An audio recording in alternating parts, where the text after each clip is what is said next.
ഒരു കുഞ്ഞിക്കാല് കാണാത്ത വേദനയിൽ കാലങ്ങളോളം ആറ്റുനോറ്റ് കാത്തുകാത്തിരുന്ന് കിട്ടിയ ഒരു പൈതലിനെ കൊഞ്ചിച്ച് കൊതിതീരും മുന്നേ ചീന്തി കഴിവേറ്റിയ ഒരുത്തിന് കിട്ടാവുന്നതിന്റെ പരമാവധി ശിക്ഷ കിട്ടുമെന്നും അതുവഴി നെഞ്ചിലാളുന്ന ഒരു നെരിപ്പോടിന് നേരിയ ശാന്തി കിട്ടുമെന്നും കാത്തിരുന്ന ഒരു പെറ്റ വയറിന്റെ മൂർധാവിനേറ്റ ദയാരഹിത പ്രഹരമാണ് കോടതിയുടെ ഒറ്റവരി ഉത്തരവിൽ പ്രതിക്ക് പുറത്തേക്കുള്ള വാതിൽ.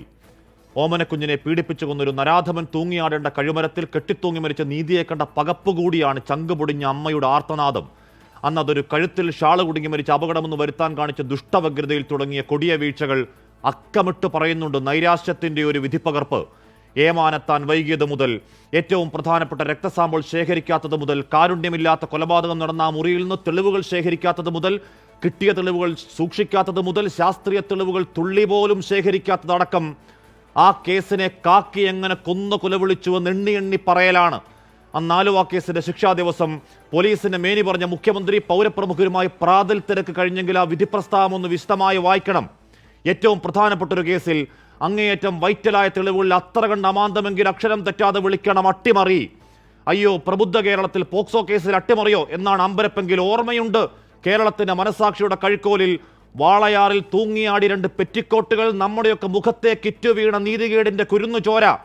അന്ന് ആ മരണക്കഴുക്കോലിൽ നിന്നും 13-9 മാത്രം പ്രായമുള്ള ആ കുഞ്ഞുങ്ങളെ അഴിച്ചിറക്കിയ മണിക്കൂറിൽ തുടങ്ങിയതാണ് അട്ടിമറികളുടെ ശവഘോഷയാത്ര. അതൊരു പരസ്പര സമ്മത ലൈംഗിക ബന്ധമായിരുന്നു എന്നൊരു ഉദ്യോഗസ്ഥന്റെ പുളിച്ചുനാറിയ വാക്കുകൾ കേട്ടതാണ് കേരളം.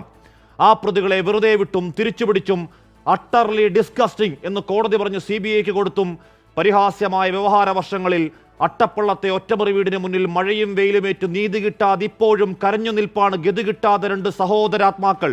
അവിടെയും കേട്ടതാണ് ഒരു രാഷ്ട്രീയ ബന്ധം, ഇവിടെയും കേൾക്കുന്നുണ്ട് അട്ടിമറി വഴിയിലെ രാഷ്ട്രീയ ബന്ധം. അനീതിയുടെ 6 വർഷങ്ങൾക്കിപ്പുറം ഒരു 6 വയസ്സുകാരിക്ക് സമാന വിധിയെങ്കിൽ സാംസ്കാരിക കേരളമേ ബുദ്ധിജീവി അടിമകളെ ചത്തു ചാവടിച്ചിട്ടില്ല എന്ന് സ്വയം ബോധ്യപ്പെടാനെങ്കിലും വായിൽ മത്തൻ കുത്തിയിരിക്കാതെ നാക്കെടുത്ത് 2 വാക്ക് മിണ്ട്. അതിൽ രാഷ്ട്രീയ ഇടപെടൽ ഉണ്ടെങ്കിലും ഇല്ലെങ്കിലും ഏത് പൊന്നുതമ്പുരാൻ കാക്കാൻ നോക്കിയാലും കാക്കിത്തോൽവിയുടെ ആനുകൂല്യത്തിൽ ഏതു വക്കീൽ ഏത് കോടതിയിൽ നൂരിയെടുത്താലും ആ കുഞ്ഞിനെ റേപ്പ് ചെയ്ത് കെട്ടിത്തൂക്കിയവന് പട്ടിയെ പോലെ പുഴുത്ത് ചാവലാണ് കാലത്തിന്റെ വിധി. കാത്തിരിക്ക്. പ്രിയ പ്രേക്ഷകർക്ക് എൻകൗണ്ടറിലേക്ക് സ്വാഗതം.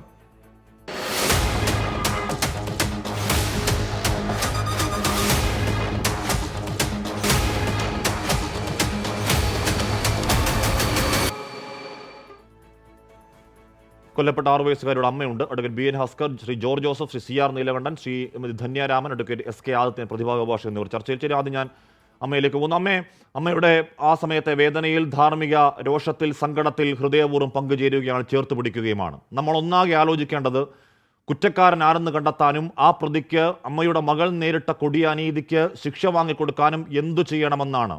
എന്താണ് ഈ രാത്രിയുടെ ആലോചന അമ്മ?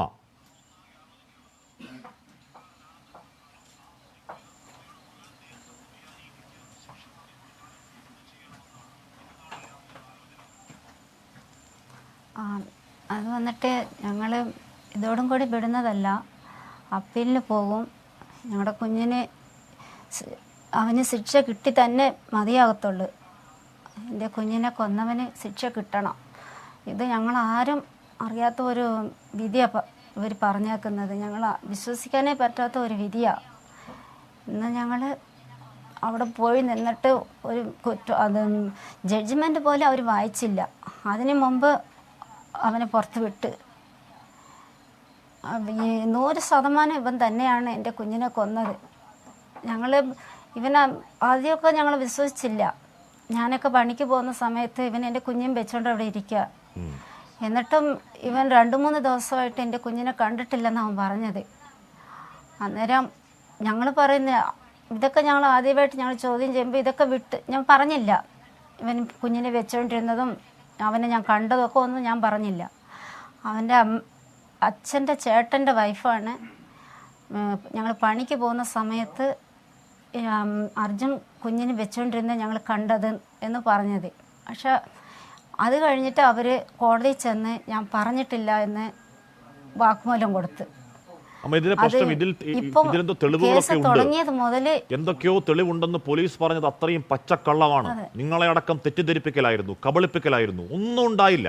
കോടതി അമ്മ ആ സമയത്ത് കോടതിയെ പഴിക്കുന്നത് കണ്ടു. കോടതിയുടെ കുറ്റമല്ലെന്ന് തോന്നുന്നു. കോടതി എണ്ണി എണ്ണി പറയലാണ്. ഈ കുഞ്ഞിനെ കൊന്നതാണെന്ന് കോടതിക്ക് ഉറപ്പുണ്ട്. ഈ കുഞ്ഞ് ലൈംഗിക പീഡനത്തിനിരയായി എന്ന കാര്യവും കോടതിക്ക് ഉറപ്പുണ്ട്. പക്ഷെ പോലീസ് ചെയ്ത വീഴ്ചകൾ തെളിവ് ഒരു ചുക്കുഞ്ഞുണ്ണാമ്പുമില്ല എന്ന് എണ്ണി എണ്ണി പറയലാണ്. പോലീസ് വഞ്ചിക്കുകയായിരുന്നോ? അങ്ങനെ പറയാൻ പറ്റത്തില്ല. അവൻ തന്നെ സമ്മതിച്ചതാ. അവൻ തന്നെ ഞാനാ ഈ കുഞ്ഞിനെ പീഡിപ്പിച്ച് കെട്ടിത്തൂക്കിയതെന്ന് അവൻ്റെ നാക്കൊണ്ടും പറഞ്ഞതാ. അത് കഴിഞ്ഞിട്ടാണ് ഈ കേസ് മുന്നോട്ട് പോയത്. ഇവൻ അറസ്റ്റ് ചെയ്തതും കേസ് കോടതി പോയ പിന്നെ വക്കീലിൻ്റെ പറച്ചിലായിരിക്കും ഇവൻ അന്ന് മുതൽ ഞാൻ ചെയ്തിട്ടില്ല എന്നാണ് ഇവൻ പറയുന്നത്. പക്ഷെ ഇവൻ്റെ വാക്കുമൂലം കേട്ട് കഴിഞ്ഞിട്ടാണ് ഈ കേസ് മുന്നോട്ട് പോയത്. ഇപ്പോഴാണ് അവന് ഞാൻ കേസ് ഇതൊന്നും ഞാൻ ചെയ്യാത്ത കുറ്റവാ, ഞാൻ ചെയ്തില്ല എന്ന് ഇവൻ പറയുന്നത്. ആദ്യമൊക്കെ ഇവൻ സമ്മതിച്ച കേസാണ് ഇത്. ഞാൻ തന്നെയാണ് കൊച്ചിനെ പേടിപ്പിച്ച് കൊന്നത്, കെട്ടിത്തൂക്കിയതൊക്കെ ഞാനെന്ന് അവൻ പറഞ്ഞതാ. ഞാനെത്താം. ഇപ്പോൾ സിയാർ നീലകണ്ഠ പോലീസിന്റെ അക്കമിട്ട് പറയുകയാണ് ആ വിധിപ്പകർപ്പിൽ കോടതി. അതിൽ പ്രധാനം 6 വയസ്സുകാരിയുടെ കൊലപാതകത്തിൽ രക്തസാമ്പിൾ ഉൾപ്പെടെ പ്രധാനപ്പെട്ട തെളിവുകളൊന്നും ശേഖരിച്ചില്ല. സാധാരണഗതിയിൽ കുട്ടി തൂങ്ങി നിന്ന സ്ഥലത്തു നിന്നുള്ള രക്തം, മലം, മൂത്രം എന്നിവ സുപ്രധാന ഘടകങ്ങളാണെങ്കിൽ അന്വേഷണ രേഖകൾ അത് ഇടം പിടിച്ചതേയില്ല. ശ്രീ സിയാർ നീലകണ്ഠൻ, ഈ സംഭവം നടക്കുന്നിടത്ത് 1 കിലോമീറ്റർ പോലും ഇല്ല കേട്ടോ ഈ പോലീസ് സ്റ്റേഷനിലേക്ക്. ആ പോലീസ് ഉദ്യോഗസ്ഥൻ അവിടെ നിന്ന് ഇങ്ങോട്ടേക്ക് എത്താൻ തൊട്ട് പിറ്റേ ദിവസം എടുത്തു. ആ സമയത്തടക്കം ഒരു തെളിവും, ഈ കേസ് അന്വേഷണത്തിന്റെ ഒരു തെളിവും ഒരു ഘട്ടത്തിലും പോലീസ് എടുത്തിരുന്നില്ല, കോടതിയിൽ വന്നിരുന്നില്ല, കോടതിയിൽ ഹാജരാക്കിയിരുന്നില്ല. സിയാർ, ഇത് വ്യവസ്ഥാപിതമായി കേസ് അട്ടിമറിച്ച് ഇല്ലാതാക്കിയതാണെന്ന് പറഞ്ഞാലോ? ഹഷ്മി പറഞ്ഞാൽ ഒരു കാര്യം ആദ്യം തുടക്കത്തിലേ, നമ്മുടെ നാട്ടിൽ പോക്സോ കേസിൽ പ്രതികളെയൊക്കെ പിടിക്കും, ശിക്ഷിക്കുകയൊക്കെ ചെയ്യും. പക്ഷെ അവർ നാട്ടുകാരാവരുത്. അതിപ്പോൾ സൗമ്യയുടെ കേസിലാണെങ്കിലും ജിഷയുടെ കേസിലാണെങ്കിലും ആലുവയിലെ പെൺകൊച്ചിൻ്റെ കാര്യത്തിലാണെങ്കിലും കേരളത്തിന് പുറത്തുള്ളവരാണെങ്കിലും അവരൊക്കെ ശിക്ഷിക്കപ്പെടും. അപ്പോൾ വാളയാറാണെങ്കിലും വണ്ടിപ്പെരിയാറാണെങ്കിലും കേരളത്തിനകത്തുള്ളവരോ സ്വാധീനമുള്ളവരോ ആണെങ്കിൽ അവർ ശിക്ഷിക്കപ്പെടില്ല. ഇതേതാണ്ട് നമ്മുടെ കേരളത്തിലെ CRPC IPC ഒരു റൂളായിട്ടുണ്ടെന്ന് തോന്നുന്നു. കേരളത്തിലുള്ളവരാണ് ശിക്ഷിക്കപ്പെടില്ല, പുറത്തുള്ളവരാണ് ശിക്ഷിക്കപ്പെടുക. അതിന് കാരണം ഞാനപ്പോൾ അതിലേക്കൊന്നും പോകുന്നില്ല. ഹഷ്മി ചോദിച്ച ചോദ്യത്തിലേക്ക് വന്നാൽ കോടതി കൃത്യമായി പറയുന്നു ഇതിൽ ദൃക്സാക്ഷികളില്ല. അപ്പോൾ പിന്നെ അടുത്തത് എന്താണ്? സാഹചര്യ തെളിവുകളാണ്. ഇതിലെ ഒറ്റ കാര്യം നേരത്തെ പറഞ്ഞ പോലെ മഹസർ എടുത്തതിന് ഇത്ര വിചിത്രമായ മഹസർ.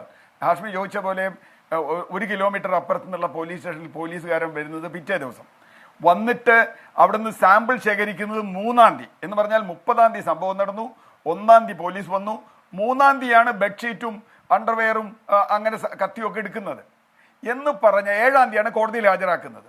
അവിടുന്ന് തുടങ്ങുന്നു ഇതിന്റെ പ്രശ്നം. നേരത്തെ പറഞ്ഞ പോലെ വാതിൽ അടഞ്ഞു കിടന്നിരുന്നോ തുറന്നു കിടന്നിരുന്നോ ഒരു വിവരവും ഇയാൾക്കില്ല. അപ്പൊ ഇയാൾ മുമ്പിൽ കിട ചാടിയോ പിന്നിൽ കിട ചാടിയോ ഇതറിയില്ല. ജനൽ തുറന്നോന്നറിയില്ല, പിന്നിൽ വാതിലുണ്ടോന്നറിയില്ല. ഞാൻ പറഞ്ഞത് ഒരു റൂമിനെ കുറിച്ചുള്ള മഹസർ എഴുതുമ്പോൾ ഏറ്റവും ചുരുങ്ങിയത് വേണ്ട കാര്യങ്ങൾ അതിൽ വേണ്ടേ? ഈ എടുത്ത സാമ്പിൾ എനിക്ക് ഏറ്റവും ചിരി വന്നത്, ഈ ചിരി എന്ന് പറഞ്ഞാൽ സങ്കടം കൊണ്ട് ചിരിക്കുക ഹാഷ്മി, സങ്കടം കൊണ്ട്. കാരണം നമ്മൾ വാളയാറിൽ ഇത് ഒരുപാട് ചർച്ച ചെയ്തതാണ്. ഈ എന്താ പറയുക, ബെഡ്ഷീറ്റിൽ നിന്ന് കിട്ടിയ രോമങ്ങളും മുടിയും DNA പരിശോധനയ്ക്ക് ഉണ്ടായിരുന്നില്ല, തികഞ്ഞില്ല. വേറെ എന്തോ പരിശോധന നടത്തി, എനിക്കറിയില്ല. അടിസ്ഥാനപരമായി DNA അല്ലേ ആദ്യം പരിശോധിക്കേണ്ടത്. DNA പരിശോധനയിൽ ഈ മുടിയും രോമവും ഈ അക്യൂസ്ഡിന്റെ ആണ്, പ്രതിയുടെ ആണെന്ന് തെളിഞ്ഞാൽ അപ്പോൾ അതിൽ ഒരു ശാസ്ത്രീയ തെളിവില്ല. അങ്ങനെയില്ല. എന്താ കോടതിയിൽ പറയുന്നത്?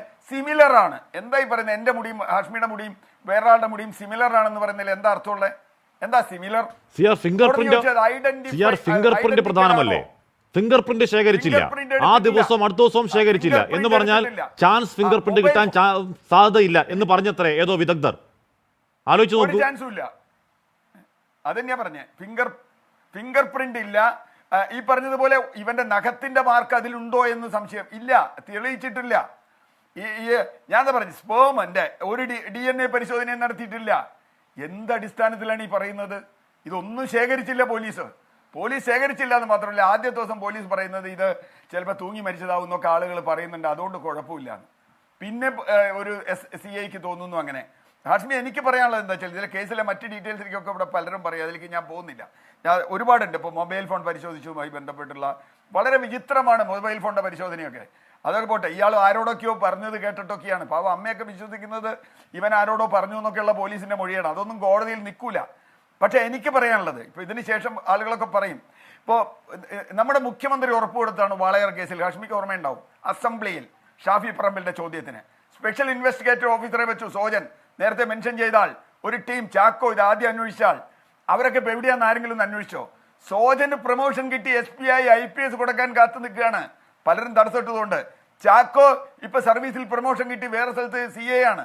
SA ചാക്കോ. ഏത് പോലീസുകാരന് എന്ത് കുഴപ്പം പറ്റിയെന്നാ പറയണേ? വാളയാർ കേസിൽ ഒരു കേസിലും ചെയ്യില്ല.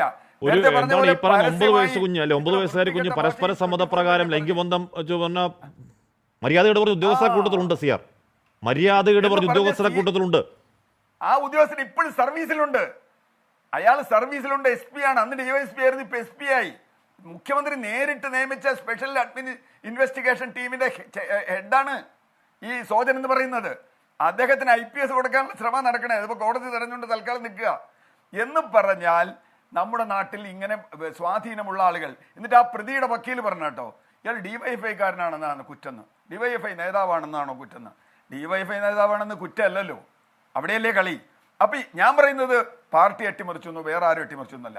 പോലീസ് അന്വേഷണം ലിത്താർജിക്, ഒറ്റ വാക്കാണ് ഉപയോഗിച്ചത് ജഡ്ജ്. അതിലെ ലിത്താർജിക് ആയിരുന്നു.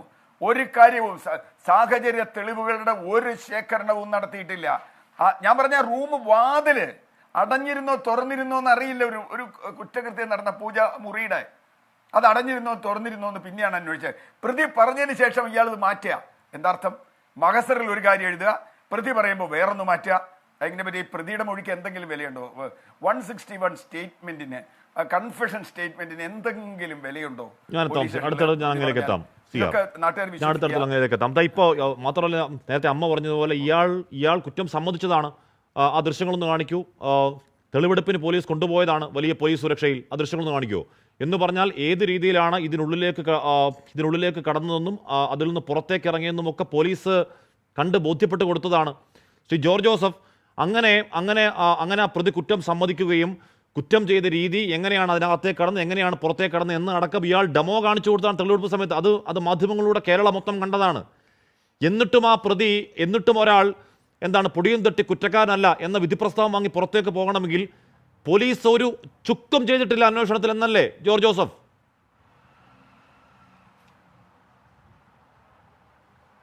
അങ്ങനെ തന്നെ. അതിനകത്ത് പോലീസ് വലിയ അഭ്യാസം കളിച്ചിരിക്കുന്നു. ഈ അന്വേഷണ ഉദ്യോഗസ്ഥനെ ആദ്യം പിരിച്ചുവിടണം. ഇതിനകത്ത് വേറൊരു കാര്യം നമ്മൾ ആലോചിക്കണം. സൂപ്പർവൈസറി ലാപ്സസ് ആ DYSPക്കും SP-ക്കും ഉണ്ട്. അവർക്കെതിരായിട്ടാണ് ആദ്യം നടപടി എടുക്കേണ്ടത്. ഒരു പോക്സോ കേസിൽ ഒരു റേപ്പ് ചെയ്ത് കൊന്നാൽ അന്വേഷിക്കേണ്ടത് ആരാണ്? DYSP ആണ്. എങ്ങനെയാണ് ഇയാൾ വന്നത്? ഇയാൾ അപ്പോൾ അതിന് ഈ ഏതെങ്കിലും സീനിയർ ഉദ്യോഗസ്ഥന്മാർ കോടതി വന്ന് ഇരുന്നിട്ടുണ്ടോ അതിൻ്റെ ട്രയൽ സമയത്ത്? വളരെയധികം ഒമിഷനുണ്ട്. ഏകദേശം 12ഓളം ഞാൻ പറഞ്ഞു ഏകദേശം ഈ കേസിൻ്റെ അന്വേഷണ സമയത്ത് ആ റിപ്പോർട്ട് ചെയ്ത് ഇമ്മീഡിയറ്റായിട്ട് ഞങ്ങളൊക്കെ ഓടിപ്പോവും. ഇതിനകത്ത് അടുത്ത ദിവസമാണ് പോയത്. ഇതിനകത്ത് ധാരാളം ഫിംഗർ പ്രിൻ്റ് കിട്ടാനുള്ള വലിയ സാധ്യതയുണ്ട്. അത് ഒന്നും ആ CI ചെയ്തില്ല. അവിടെ ഒരു DYSP ഒരു SP ആ സ്ഥലം സന്ദർശിക്കുന്ന സംശയമുണ്ട്. ഇതിനകത്ത് SC/ST ആക്ടിൻ്റെ വകുപ്പ് ഇട്ടിട്ടില്ല. അത് തന്നെയല്ല, ആ കുട്ടിയുടെ പോസ്റ്റ്മോർട്ടം ചെയ്തപ്പോൾ അതിന് അൺനാച്ചുറൽ ഒഫൻസിൻ്റെ ചെയ്തിട്ടുണ്ട്, അതിനെ റേപ്പ് ചെയ്തിട്ടുണ്ട്. അതിനകത്ത് ഓരോ റേപ്പിനും ഓരോ ലൈഫ് ഇംപ്രൂവ്മെൻ്റാണ് നമ്മൾ കേരളത്തിൽ കൊടുത്തുകൊണ്ടിരിക്കുന്നത്. അങ്ങനെയാണ് നിയമം കിടക്കുന്നത്. അപ്പോൾ ഇതൊന്നും നിലനിന്നില്ല. കോടതിയെ നമുക്ക് കുറ്റം പറയാനൊക്കത്തില്ല. അന്വേഷണ ഉദ്യോഗസ്ഥന്റെ വീഴ്ചകൾ. സാക്ഷികളില്ല. 8 പോയിന്റ് എണ്ണമിട്ട് പറയണം എന്ന് പറഞ്ഞാൽ 6 വയസ്സുകാരുടെ കൊലപാതകത്തിൽ രക്തസാമ്പിൾ ഉൾപ്പെടെ പ്രധാന തെളിവുകൾ ശേഖരിച്ചില്ല. മലമൂത്രം പോലുള്ള സ്രവങ്ങൾ അവിടെ നിന്ന് അമ്മ കൂട്ടിരിക്കുമ്പോൾ പറയുന്ന സങ്കടമാണെങ്കിൽ കൂടിയും തൂങ്ങി നിൽക്കുമ്പോൾ ഉണ്ടാകുന്ന സമയത്ത് ഈ പറഞ്ഞ സ്രവങ്ങളൊന്നും ശേഖരിച്ചില്ല. കൊല്ലപ്പെട്ട് 2-ാം ദിവസം ഉച്ച കഴിഞ്ഞ് മാത്രമാണ് അന്വേഷണ ഉദ്യോഗസ്ഥൻ അങ്ങോട്ടേക്ക് എത്തുന്നത്. കൊലപാതകം നടന്ന മുറിയിൽ നിന്ന് തെളിവുകൾ ശേഖരിച്ചതിൽ ഗുരുതര അപാകത. ഫിംഗർ പ്രിന്റ് ഇല്ല. കൊലപാതകം നടന്ന റൂമിലെ തെളിവുകൾ അലക്ഷ്യമായി കൈകാര്യം ചെയ്തു. ബെഡ്ഷീറ്റും മറ്റേ തോർത്തും കത്തിയും ശേഖരിച്ച് തൊട്ട് പിറ്റേ ദിവസം മാത്രം ആ തെളിവുകൾ സീൽ ചെയ്ത് സൂക്ഷിച്ചില്ല. എന്താണ് പ്രതി ആ ജനാല അടച്ച നിലയിൽ അന്വേഷണ ഉദ്യോഗസ്ഥൻ അടുത്ത ദിവസം കണ്ടു. എന്നാൽ ജനാല ചെറുതായി തുറന്നിരുന്നു എന്ന സാക്ഷിമൊഴി അതുമായി പൊരുത്തപ്പെട്ടില്ല. ഒരു ഹോംവർക്കും ചെയ്യാതെ ഇത്രയും പ്രധാനപ്പെട്ട ഒരു കേസിനെ ഇങ്ങനെ കുഞ്ഞുകളിയായി കണക്കാക്കണമെങ്കിൽ അതൊരു സമ്മർദ്ദമില്ലാതെ പറ്റുമോ ശ്രീ ജോർജ് ജോസഫ്?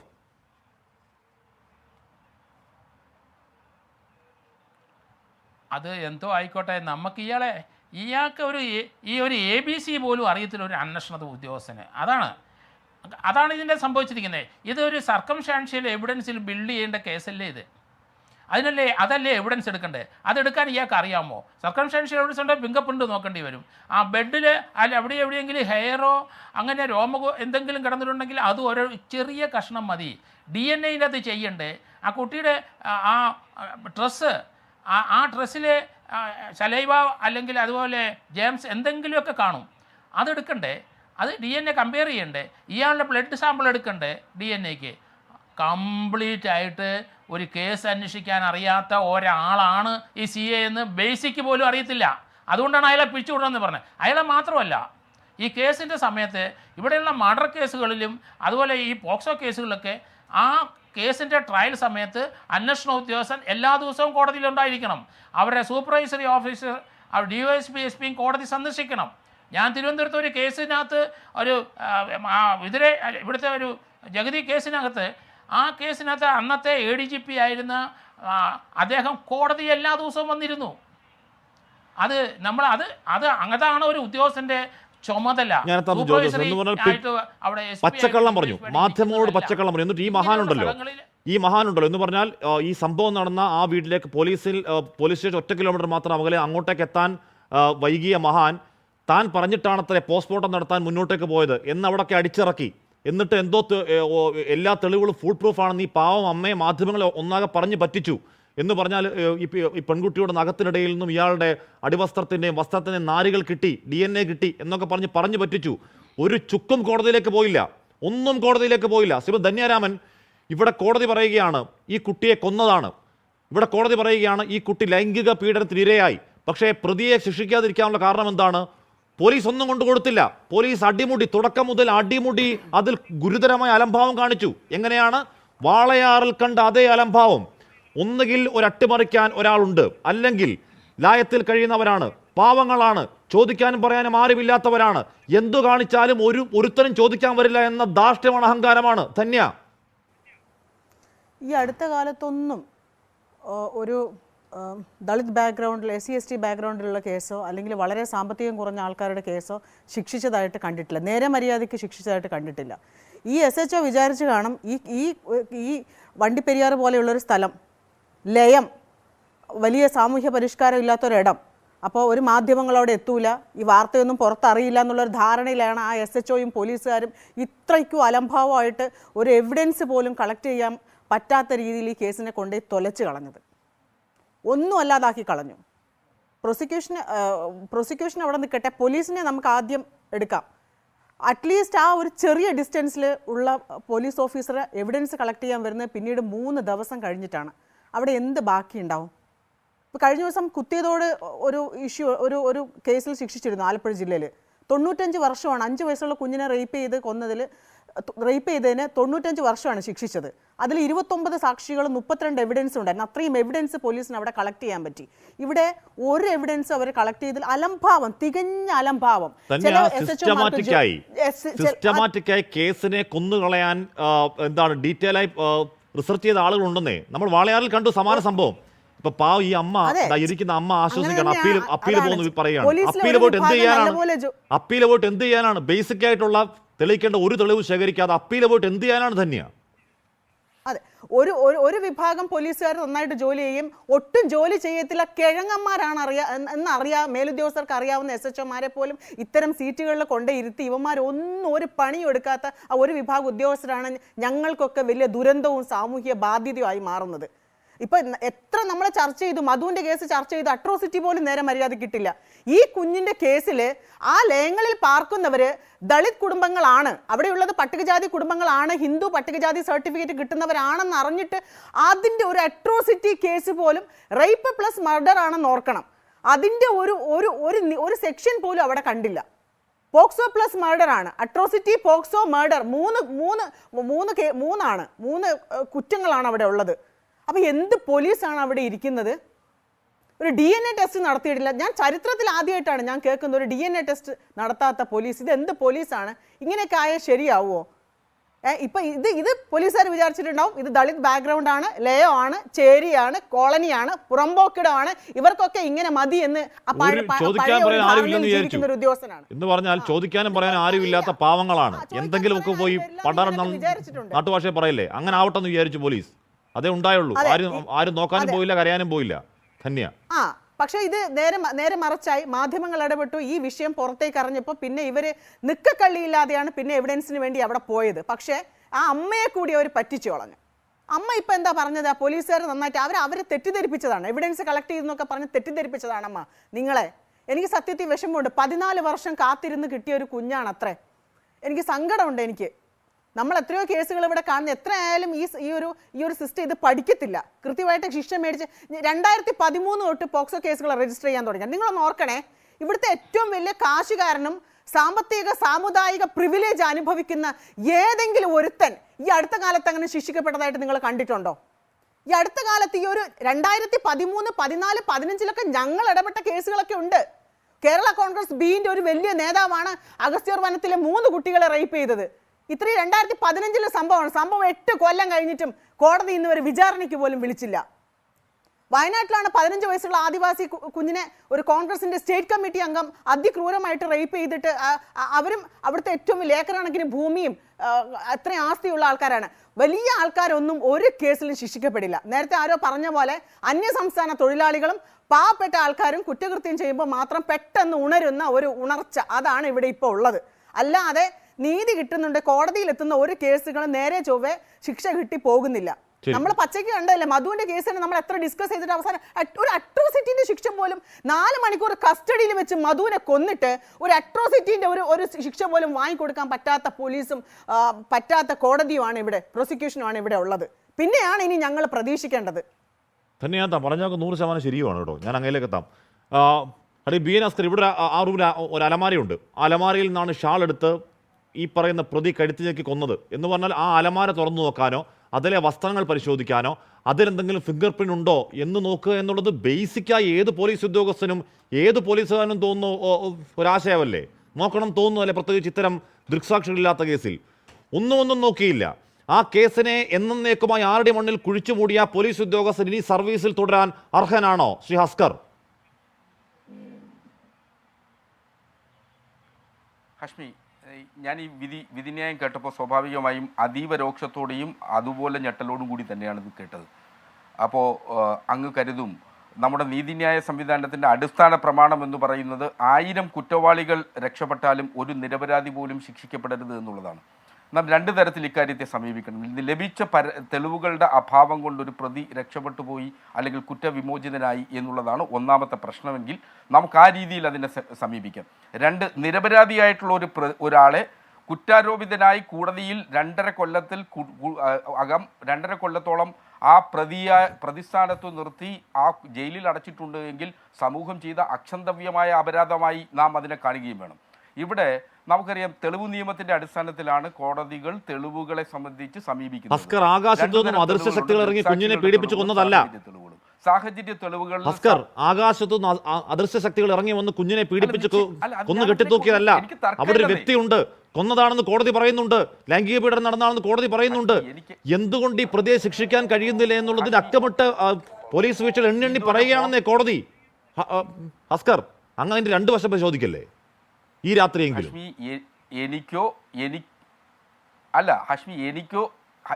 എനിക്കോ അതുപോലെ കോടതിക്കോ ഈ കുട്ടി പീഡനത്തിന് വിധേയമായി കൊല്ലപ്പെട്ടിട്ടില്ല എന്നൊരു സംശയക്കാര്യത്തിലില്ല. കോടതിയിൽ ലഭിച്ച തെളിവുകളുടെ അടിസ്ഥാനത്തിൽ പോസ്റ്റ്മോർട്ടം റിപ്പോർട്ടിൻ്റെ സാന്നിധ്യത്തിൽ കൃത്യമായി കോടതി ആ ഫൈൻഡിങ്സിൽ എത്തുന്നു. പക്ഷെ പ്രതിയിലേക്ക് എത്തുന്ന ദൂരത്തെ സംബന്ധിച്ചാണ് പ്രശ്നം വന്നത്. ഒന്ന്, 30-ാം തീയതി 30/6/2021 കുട്ടിയുടെ മരണം സംഭവിക്കുന്നു. സ്വാഭാവികമായി 174 അനുസരിച്ച് കേസെടുക്കുന്നു. കേസെടുത്തതിന് ശേഷം പോലീസ് ചെയ്യേണ്ട പ്രാഥമികമായ ദൗത്യം എക്കാര്യത്തിൽ ചെയ്തിട്ടില്ല. ആ പോലീസ് സീൻ ഗാർഡ് ചെയ്യണമായിരുന്നു അന്നേ ദിവസം മുതൽ, ആ മിനിറ്റ് മുതൽ. അങ്ങനെ ചെയ്യാതിരുന്നുകയും തെളിവുകൾ നഷ്ടപ്പെടുന്നതിനുള്ള സാഹചര്യം സൃഷ്ടിച്ചു. 1-ാം തീയതി അവിടെ നിന്ന് മഹസർ പ്രിപ്പയർ ചെയ്യുന്നു. ആ മഹസറിൽ പൂജാമുറിയുടെ ജനലെന്ന് പറയുന്നത് അടഞ്ഞു കിടക്കുന്നതായി രേഖപ്പെടുത്തിയിരിക്കുന്നു. അതിനുശേഷം എന്താ സംഭവിച്ചത്? അതിലെ ഏറ്റവും സുപ്രധാന തെളിവാകേണ്ടിയിരുന്ന ബെഡ്ഷീറ്റ് അത് 3-ാം തീയതി കണ്ടെടുക്കുകയും ആ 3-ാം തീയതി കണ്ടെടുത്തത് പാക്ക് ചെയ്യുകയോ സീൽ ചെയ്യുകയോ ചെയ്യാതെ അന്വേഷണ ഉദ്യോഗസ്ഥൻ കയ്യിൽ വെച്ചിരിക്കുന്നു. 5-ാം തീയതി അറസ്റ്റ് ചെയ്യപ്പെട്ട പ്രതിയുടെ കുറ്റസമ്മത മൊഴിയുടെ അടിസ്ഥാനത്തിൽ അതിനുശേഷം ലഭിച്ചാൽ ഇന്ത്യയിലെ തെളിവ് നിയമത്തിൻ്റെയും അതുപോലെ ഇതുവരെ വന്നിട്ടുള്ള വിധികളുടെ അടിസ്ഥാനത്തിൽ tampering cannot be ruled out എന്നാണ് സെറ്റിൽഡ് പൊസിഷൻ. അങ്ങനെ അതിൽ സാധ്യതകൾ കരുതപ്പെടും. അങ്ങനെ ആ സംശയത്തിൻ്റെ ആനുകൂല്യം പ്രതിക്ക് നൽകും. ശാസ്ത്രീയമായി ലഭിക്കേണ്ട തെളിവുകൾ DNA ടെസ്റ്റ് ഇക്കാര്യത്തിൽ നടത്തിയിട്ടുണ്ടായിരുന്നു. പക്ഷേ DNA ടെസ്റ്റിനെ സംബന്ധിച്ചിടത്തോളം ഐഡൻറ്റിക്കൽ എന്ന മാത്രം ആണ് ഹെയർ സാമ്പിൾസിനെ സംബന്ധിച്ച് വന്നിട്ടുള്ളത്. ഹെയർ സാമ്പിളിംഗ് നടത്തിയത് ഐഡൻറ്റിക്കൽ എന്നാണ് വന്നത്. സിമിലർ എന്ന് വരണമെന്ന് 2 തവണ കേരള ഹൈക്കോടതി ആവർത്തിച്ച് ആവശ്യപ്പെട്ടിട്ടുണ്ട്. ആ വിധിയും ഇക്കാര്യത്തിൽ ഡിസ്കസ് ചെയ്തുകൊണ്ടാണ് അത് ഐഡൻറ്റിക്കൽ അല്ല എന്നുള്ളത് കൊണ്ട് ബെഡ്ഷീറ്റിൽ നിന്ന് ലഭിച്ച രോമത്തിൻ്റെ സാമ്പിളുകൾ അംഗീകരിക്കാനാവില്ല, തെളിവ് പ്രകാരം സ്വീകരിക്കാനാവില്ല എന്ന് പറഞ്ഞ് നിരാകരിക്കേണ്ട സാഹചര്യം ഉണ്ടായത്. അതുമാത്രമല്ല സ്പെർമോട്ടേസ അത് ബെഡ്ഷീറ്റിൽ നിന്ന് ലഭിച്ചിരുന്നു. പക്ഷേ അത് DNA സാമ്പിളിങ്ങിന് ആവശ്യമായ പര്യാപ്തമായത് അല്ല എന്നുള്ളതാണ് ഫോറൻസിക് ലാബിൽ കണ്ടെത്തിയിട്ടുള്ളത്. അപ്പോൾ ബേസിക്കായ വിരലടയാളം അടക്കം ബേസിക്കായ തെളിവുകൾ ശേഖരിക്കാതെ എന്ത് DNA ടെസ്റ്റിനെ കുറിച്ചാണ് പറഞ്ഞാൽ അങ്ങനെയൊക്കെ എത്തും. ഞാൻ അമ്മയുടെ എന്ന് പറഞ്ഞാൽ താങ്കൾ പറഞ്ഞില്ലേ ഈ എന്താണ് പ്രതിയിലേക്ക് എത്താനുള്ള ദൂരം നമ്മളൊപ്പം നമുക്കിപ്പോൾ പാനലിലിരിക്കുന്ന അമ്മയുടെ ഹൃദയവേദനയുടെ കണ്ണുനീരിൻ്റെ ദൂരമാണ്. അമ്മയിലേക്ക് ഒരിക്കൽ പോകുന്നു. അമ്മ ഇവിടെ ഇയാളല്ല, അർജുനല്ല, മറ്റൊരാളാണ് പ്രതി എന്ന സാധ്യതയെപ്പറ്റി നിങ്ങൾ ആലോചിക്കുന്നുണ്ടോ? ഇല്ല, ഇവൻ തന്നെയാണ് പ്രതി. അവൻ പ്രതി അല്ലെങ്കിൽ അവൻ എൻ്റെ കുഞ്ഞിനെ 3 ദിവസമായിട്ട് കണ്ടില്ല എന്ന് പറയേണ്ട കാര്യമില്ലായിരുന്നല്ലോ. ഇവിടെ അന്വേഷിച്ച പിള്ളേരൊക്കെ രാവിലെ കണ്ട്, ഉച്ചയ്ക്ക് കണ്ട് എന്നൊക്കെയാണ് ഈ പിള്ളേരൊക്കെ പറഞ്ഞത്. പക്ഷേ ഇവൻ മാത്രമാണ് ഞാൻ 3 ദിവസമായിട്ട് ഈ കുഞ്ഞിനെ കണ്ടിട്ടില്ലെന്ന് പറഞ്ഞത്. പിന്നെ പിള്ളേരെ വിളിച്ചുകൊണ്ട് പോകുന്ന സമയത്ത് ഞാൻ പറയുന്ന പോലെ എല്ലാവരും കൂടെ ഒന്നിച്ച് അവർ ചോദിക്കുമ്പോൾ ഒന്നിച്ചുള്ള മറുപടി പറയണമെന്ന് അവൻ പറഞ്ഞ് വിളിച്ചുകൊണ്ടും പോയിട്ടുണ്ട്. എൻ്റെ മോൻ ഉൾപ്പെടെ അതിൻ്റെ കൂടെ ഉണ്ട്. അവൻ തെറ്റ് ചെയ്തില്ലെങ്കിൽ അവൻ ഈ വാക്ക് പറയേണ്ട കാര്യമില്ലല്ലോ. കുഞ്ഞിനെ ഞാൻ കണ്ടെന്ന് പറഞ്ഞാൽ പോരെ. എന്ന് പറഞ്ഞാൽ നിങ്ങൾ തൊട്ടടുത്ത ലയമാണ്, ഒരു കുടുംബത്തെ പോലെ കഴിഞ്ഞിരുന്നവരുമാണ്. വൈഫാണ് പറഞ്ഞത്. അതെ, തൊട്ടടുത്ത മുറിയാ. വലിയ സ്നേഹം കുഞ്ഞിനോട് എപ്പോഴും കാണിക്കുകയും ചെയ്യുന്ന ആളാണ്. അവൻ എപ്പോഴാ അവൻ കുഞ്ഞിന് ചോക്ലേറ്റ് ഒക്കെ വാങ്ങിച്ചു കൊടുക്കും. അവൻ്റെ വീട്ടിലോട്ട് കുഞ്ഞ് പോകും. അവിടെ ഒരു പെങ്കൊച്ചും കൂടെ ഉണ്ട്. അപ്പം അവനാണ് എൻ്റെ കുഞ്ഞിനെ സ്കൂളിലൊക്കെ കൊണ്ടുവിടുന്നത്. ബൈക്കിൽ കൊണ്ടുവിടും. അങ്ങനെയൊക്കെ നല്ല അടുപ്പത്തിലായിരുന്നു. അപ്പം നമ്മൾക്ക് അങ്ങനത്തെ ഒരു സംശയമില്ല. എൻ്റെ കുഞ്ഞിനെ പോലെയല്ല, എൻ്റെ ചെറുക്കനെ പോലെ അവനും. അത് കാരണം ഞങ്ങൾക്ക് അങ്ങനെ ഒരു സംശയമൊന്നും ഇല്ലായിരുന്നു അവനെ പറ്റി. അപ്പോൾ ഇവിടെ ഈ ലയത്തിലുള്ള പിള്ളേരെന്ന് പറഞ്ഞാൽ ഇതെല്ലാം പഠിക്കാൻ പോകുന്ന പിള്ളേരാണ്. ഈ ലയത്തിൽ വീട്ടിലിരിക്കുന്ന ഒരേ ചെറുക്കനുണ്ടെങ്കിൽ അവൻ മാത്രമേ ഉള്ളൂ. അവനും അവൻ്റെ പെങ്ങളും മാത്രമേ ഉള്ളൂ. പെങ്ങളും അവനുമായിട്ട് 4 കൊല്ലമായിട്ട് മിണ്ടത്തില്ല. വീട്ടിൽ ഏതാണ്ട് ഒരു പ്രശ്നമായിട്ട് 2 പേരും മിണ്ടത്തില്ലായിരുന്നേ. അങ്ങനത്തെ അവൻ. എന്തുകൊണ്ടാണ് ഈ അർജുൻ തന്നെയാണ് എന്ന് അമ്മയ്ക്ക് അത്ര ഉറപ്പുണ്ടാവാൻ തോന്നാനുള്ള കാരണം? അതല്ലാതെ ഒരു സാധ്യതയെക്കുറിച്ചുള്ള ചിന്ത പോലും പോകാത്ത എന്താണ്? ഇവൻ ചെയ്തത് ഒന്നും അവൻ ഏൽക്കുന്നില്ല. നീ എൻ്റെ കുട്ടിക്ക് മുട്ടായി കൊടുത്ത് എന്ന് പറഞ്ഞാൽ ഇല്ല, കൊടുത്തിട്ടില്ല. എൻ്റെ കുഞ്ഞിനെ 4 ദിവസമായിട്ട് കണ്ടിട്ടില്ല. അവൻ അന്ന് എൻ്റെ കുഞ്ഞ് മരിച്ച ദിവസം അവൻ കണ്ടിട്ടുണ്ട്, ഞാൻ 3 ദിവസമായിട്ട് കണ്ടിട്ടില്ലെന്ന് പറഞ്ഞ്. ഇവൻ എന്നും ചോക്ലേറ്റ് വാങ്ങിക്കുന്ന കടയിൽ ചെന്ന് ഇവനെയും കൊണ്ട് അന്വേഷിച്ച് അവർ കൃത്യമായിട്ട് പറയുന്നുണ്ട് ഇവനാണ് എന്നും വന്ന് ചോക്ലേറ്റ് വാങ്ങിച്ചുകൊണ്ട് പോകുന്നതെന്ന്. ഇവൻ കോടതി പറഞ്ഞേക്കുന്നത് ആ കടയിലുള്ള ആരെയും എനിക്ക് അറിയത്തില്ലെന്ന്.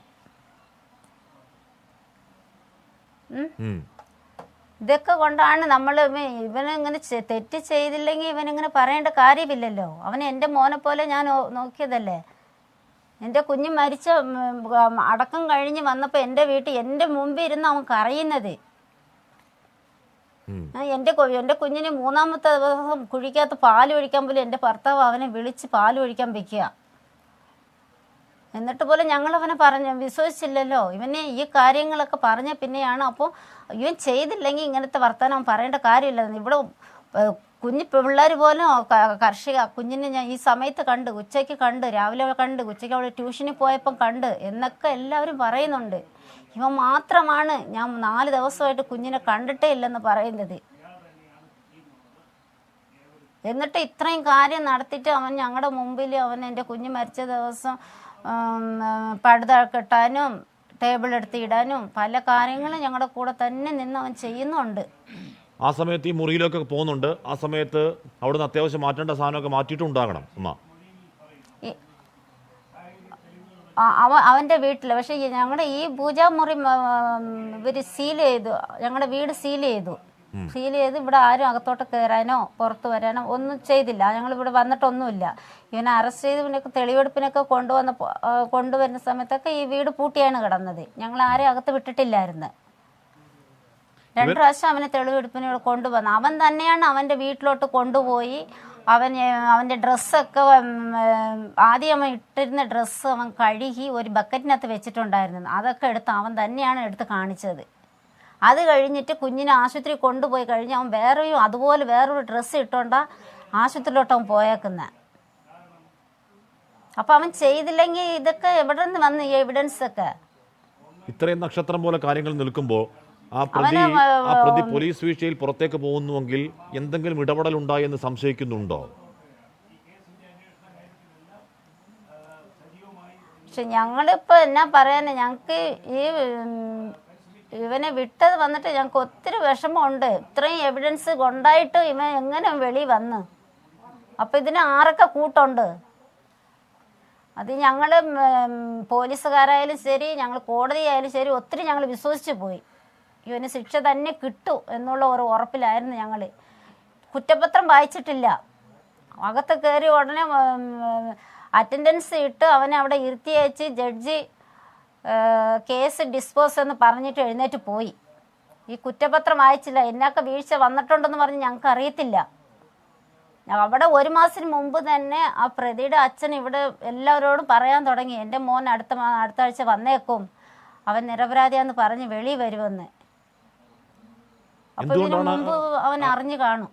പ്രതിയുടെ അച്ഛൻ ആ ഒരു ആത്മവിശ്വാസം കിട്ടാനുള്ള കാരണം എന്താണ് എന്ന് പറഞ്ഞാൽ കുഞ്ഞിനെ ആശുപത്രിയിൽ കൊണ്ടുവന്ന് പ്രതിയുടെ അച്ഛനൊക്കെ ചേർന്നാണല്ലേ? പ്രതിയുടെ അച്ഛനാണ് കുഞ്ഞിനെ ആശുപത്രിയിലോട്ട് കൊണ്ടുപോയത്.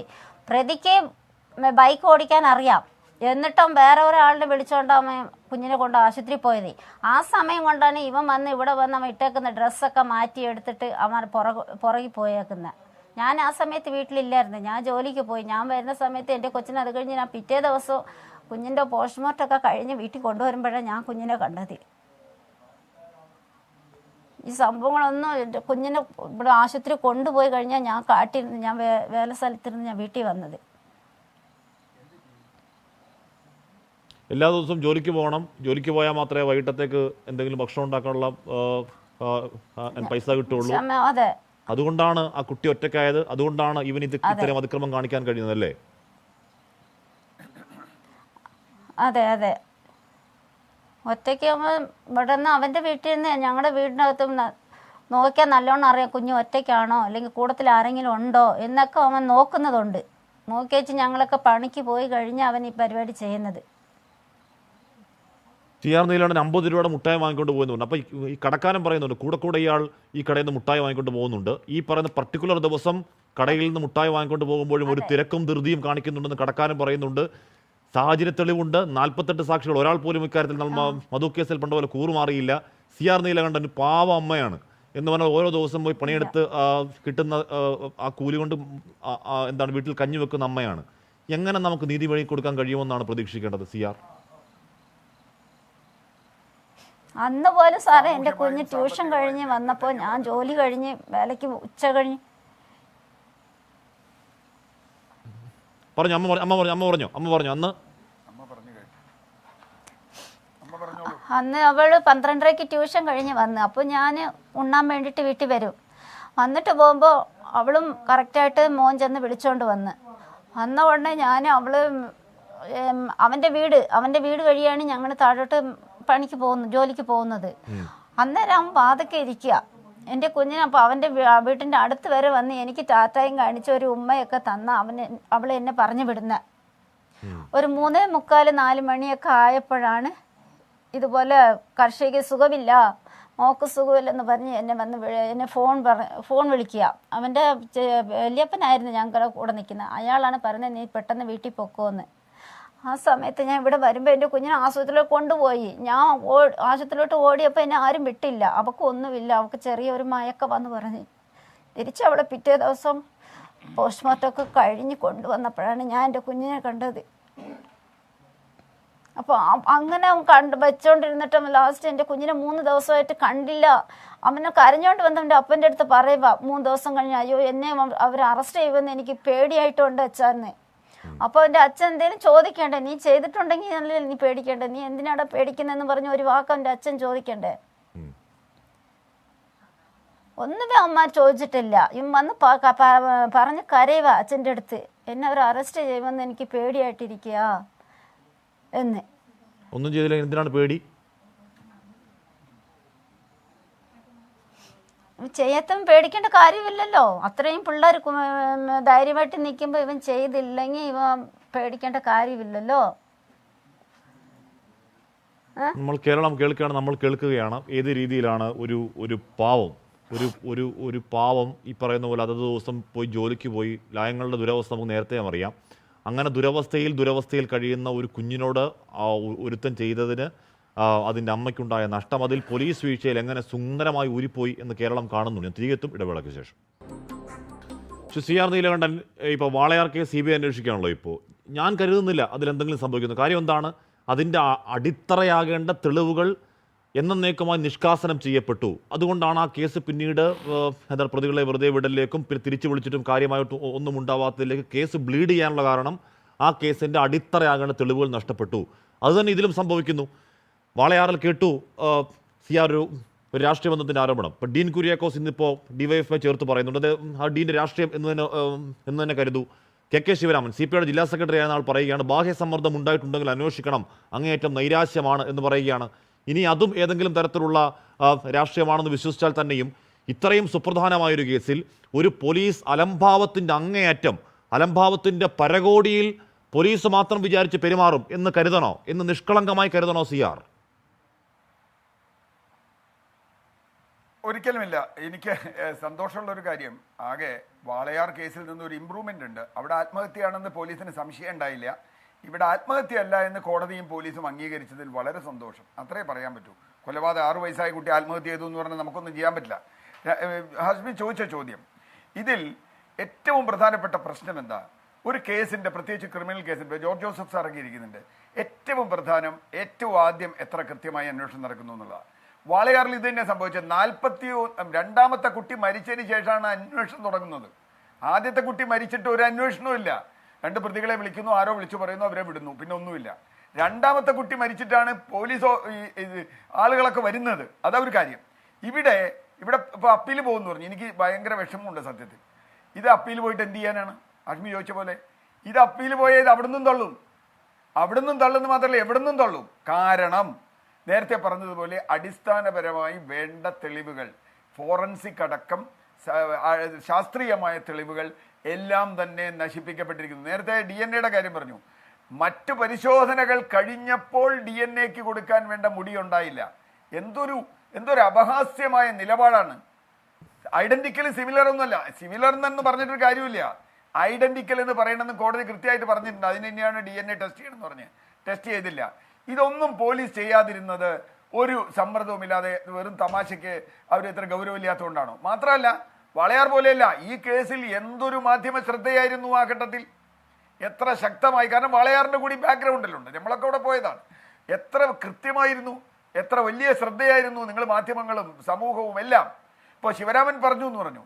യഥാർത്ഥത്തിൽ ഈ കുട്ടിയുടെ അമ്മായി, എൻ്റെ അറിവ് ശരിയാണെങ്കിൽ ഈ കുട്ടിയുടെ അച്ഛൻ്റെ പെങ്ങളാണ് അവിടുത്തെ ബ്ലോക്ക് പഞ്ചായത്ത് പ്രസിഡന്റ്.